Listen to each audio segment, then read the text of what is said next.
levantamiento de cadáver y traslado. Normas de protección. En el traslado del cadáver al Instituto Médico Legal se recomendará cumplir con los siguientes pasos. Protegerle las manos, de ser posible dentro de bolsas de papel, las cuales deben estar perfectamente limpias. Se preferirán las bolsas de papel, ya que las de polietileno generan humedad y calor.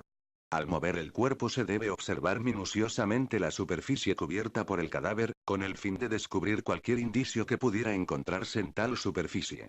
La maniobra deberá efectuarse con sumo cuidado, ya que puede haber indicios ocultos entre las ropas del occiso. También se sugiere dibujar la silueta del cuerpo antes de moverlo de su lugar original. Emplear de ser posible, detectores de metales, con el propósito de ubicar cualquier indicio metálico que pudiera estar cubierto total o parcialmente por las condiciones climatológicas, los depredadores, el tiempo transcurrido, etc. Retirar cuidadosamente los agentes constrictores de manos y cuello. Se identificará el mecanismo de elaboración de los nudos con que se encuentren atados tales elementos y de acuerdo con el material utilizado, con objeto de establecer similitudes en tal elaboración que permitan determinar el modus operandi de los mismos. Resguardar las manchas de fluidos biológicos o de otro tipo localizadas en las ropas o la superficie corporal.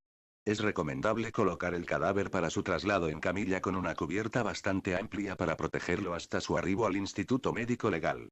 Preservar el lugar del hallazgo por medio de cintas protectoras y personal de seguridad, para un examen del mismo, con el apoyo de diversas fuentes de luz, rayos láser, ultravioleta e infrarrojos, etc. El examen se efectuará sin luz artificial, con el fin de detectar fluidos biológicos o cualquier otro indicio. Utilizar, de ser posible, perros entrenados, para la búsqueda de restos óseos en la periferia del lugar y tener un mayor grado de confiabilidad de haber registrado, fijado y levantado todos los restos óseos que se encuentren en el sitio. Llevar a cabo el levantamiento de material sensible con una aspiradora pequeña de bajo poder para obtener elementos pilosos que deberán ser seleccionados del material succionado por la aspiradora. Examen y fijación, descriptiva y fotográfica, de las prendas de vestir que porte el cadáver. En estrecha relación se encuentran los pelos y las fibras. Recordemos que en nuestro medio en la producción del hecho delictivo se actúa vestido, por lo que el estudio de las ropas desde el punto de vista criminalístico resulta de gran interés en muchos aspectos. Al igual que en la escena del crimen, las prendas de la víctima deberán examinarse con acuciosidad, ya que es frecuente encontrar adheridos a tales prendas fibras textiles, pelos o vellos del delincuente, e inclusive fibras del sitio donde se cometió el delito, mismos que serán embalados para su estudio comparativo.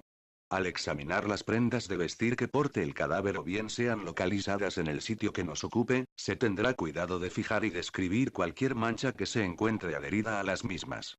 Se protegerá de cualquier contaminación con el objeto de que pueda ser aprovechable en el laboratorio, con fines identificativos y comparativos. Examen de cadáver. Antes de manipular el cuerpo, deberá ser examinado en un cuarto oscuro con el apoyo de fuentes de luz, rayos láser, ultravioleta e infrarrojos, etc., con el fin de poder apreciar fluidos biológicos en la superficie corporal. Se retiran las bolsas de protección de las manos para analizar estas con detenimiento, se procede a la fijación, al levantamiento y al embalaje de los indicios adheridos a las manos y se efectuará el raspado de uñas. Las muestras tomadas a cada uno de los dedos serán embaladas por separado. Se realizará un peinado suave sobre la región púbica, con objeto de obtener vellos púbicos sueltos, los cuales, previa fijación, serán embalados y remitidos al laboratorio para verificar si pertenecen a la víctima.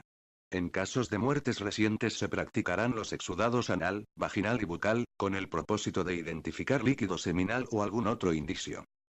Revisión de signos cadavéricos. Deberán tomarse los signos cadavéricos tempranos o tardíos, según sea el caso, en forma metodológica y con los instrumentos propios para tal fin. Ello en busca de obtener objetivamente los elementos técnicos que permitan establecer el cronotanato diagnóstico, tales como signos cadavéricos tempranos.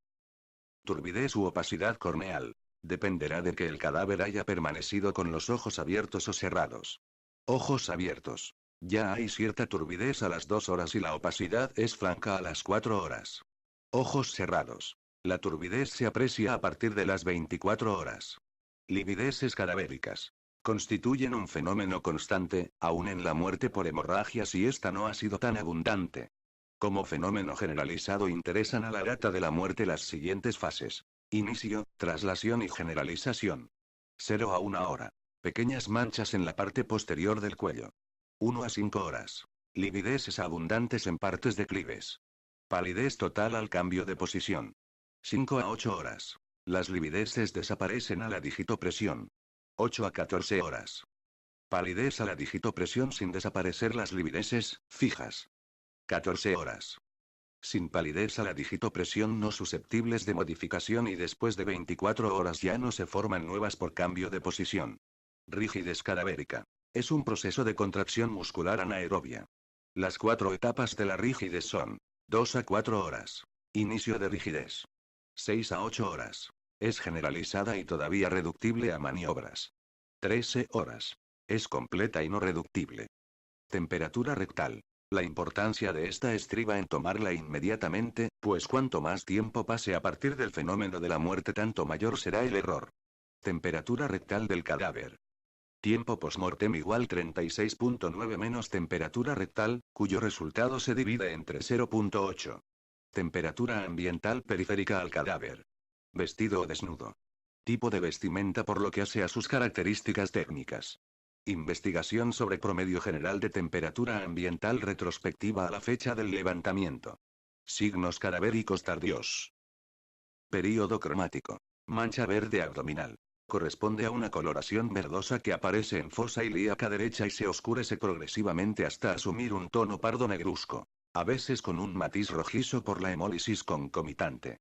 Inicia 24 horas después de la muerte y dura varios días. Examen y descripción de lesiones al exterior. La descripción de las lesiones debe contener todas las características que presentan con mediciones exactas, para determinar su producción y en algunos casos usarlas con fines comparativos. Se especificará su ubicación anatómica con medidas precisas, para efectos reconstructivos, por lo que en consecuencia deben contar con una exacta ubicación topográfica en relación con los puntos anatómicos de referencia, tales como la línea media, anterior, posterior, axilar, etc., y el plano de sustentación. El método aplicado para la descripción de las lesiones al exterior utilizado en nuestro país consiste en la descripción precisa, clara y concisa de cada una. Se iniciará de arriba hacia abajo, es decir, de la cabeza hacia los pies y de la parte anterior del cuerpo a la parte posterior del mismo. Media filiación y señas particulares. La identidad es la asociación de caracteres fisonómicos que individualizan a una persona y que la diferencian de las demás. En tanto, la identificación es el procedimiento mediante el cual se recogen y agrupan sistemáticamente esos caracteres.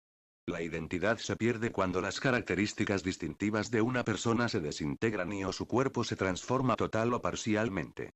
La identificación de los cadáveres es de suma importancia para el éxito de los estudios criminalísticos. Los encargados de la determinación de la identidad del cadáver se deben basar en un conjunto de recursos técnicos científicos, cuyas aplicaciones varían según el caso. Estos recursos son los caracteres traumáticos y morfológicos y las características físicas generales que comprenden el sexo, la edad, la estatura, el grupo racial, etc. Las señas particulares son los vicios de conformación, deformaciones patológicas, cicatrices, tatuajes y estigmas ocupacionales. Todas estas particularidades deben ser analizadas por las ramas técnico-científicas, que ya vimos en esta cátedra, como por ejemplo la fotografía forense, etc.